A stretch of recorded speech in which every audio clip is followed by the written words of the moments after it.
Hey guys, welcome to our video.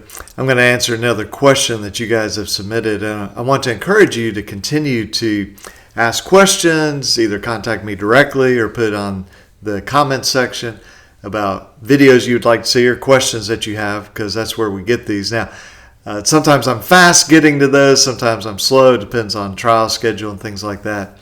But I do appreciate your questions, and please continue to send those in. So here's a question. Can a collection agency garnish your wages? Well, it's a very good question, because oftentimes debt collectors will threaten this. Now, sometimes they do it directly.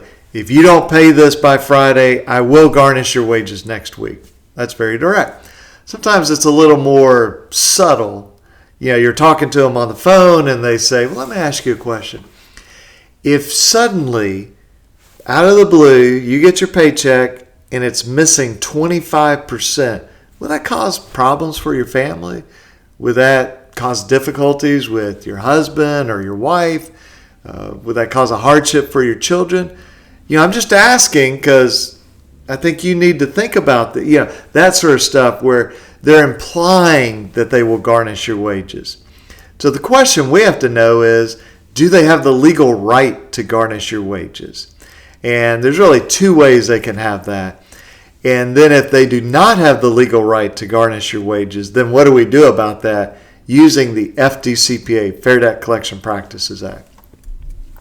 So the first question is, do they have a judgment against you? If they have a judgment against you, either that collection agency itself, usually a debt buyer, or maybe they're representing somebody that has a judgment. But the bottom line is there's a judgment against you. Then in Alabama, they can garnish your wages. Now, some states do not allow for wage garnishment, but most states do allow for it.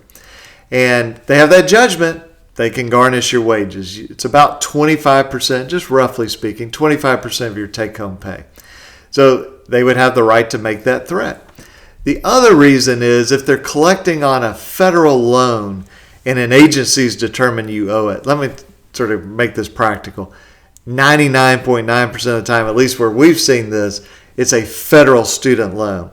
So you get this letter in the mail, and a lot of people ignore it, but a letter in the mail that says, hey, we're going to have an administrative wage garnishment hearing. If you want to be there in person, let us know. If you want to be there by phone, let us know. If you want to submit things in writing, let us know. But if we don't hear from you, we're going to do it on this day. Now, you'll be shocked to know that when the Department of Education has a hearing where they're deciding for themselves whether you owe the money, you owe the money. And so then they have this administrative wage garnishment order, and they can garnish your wages. So they don't have a judgment, but they have this order. And that's just part of the rules. When you take out a federal student loan, you give them that power. But what if they don't have either one of those, and they are threatening you with garnishing your wages? Well, then we come back to the FDCPA, and remember Section 1692E. Now, we use other sections in this type of situation, but that's the main one. Section 1692E says to a debt collector, don't lie, don't misrepresent, don't be deceptive, don't use half-truths. In other words, you have to be honest when you're dealing with consumers. And if they say we're going to garnish your wages, either directly or indirectly they say that, and they have no legal right, then they violate 1692E. Or if they have the legal right, but they don't intend to, you might say, well, why would they ever do that? Sometimes maybe from a sort of PR standpoint, a company will say to its collectors, do not garnish any wages. Well, they might threaten you with it, knowing in their mind they will never do it. Well, that would violate 1692E. But generally, we're talking about they make the threat without having the right to do this. So I'll give you another example. You're talking to a collector on the phone. They say, you've got to pay us by Friday, or we're going to start the garnishment proceedings on your next paycheck.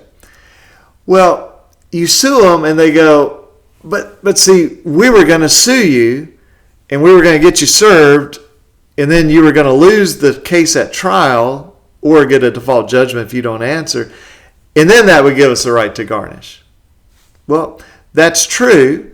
To garnish wages with a judgment, they have to sue you, they have to serve you, and then you don't answer and get a default judgment, or you go to trial and you lose.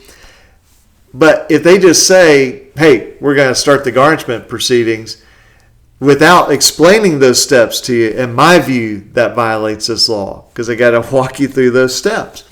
When they just say, man, I'm going to start garnishment proceedings on you on your next paycheck, well, it sounds like to me they've got the right to garnish my next paycheck. But if they haven't sued you, or if they've sued you but they haven't served you, or if they've served you but you haven't lost that trial, then I don't think they have the right to do that. So just keep that in mind. And if you have any questions or comments, let us know. If you're in Alabama, feel free to reach out to us directly. My contact information is there on the screen. And I appreciate you guys watching this video, and I will catch you in the next one. Okay, have a great day. Bye-bye.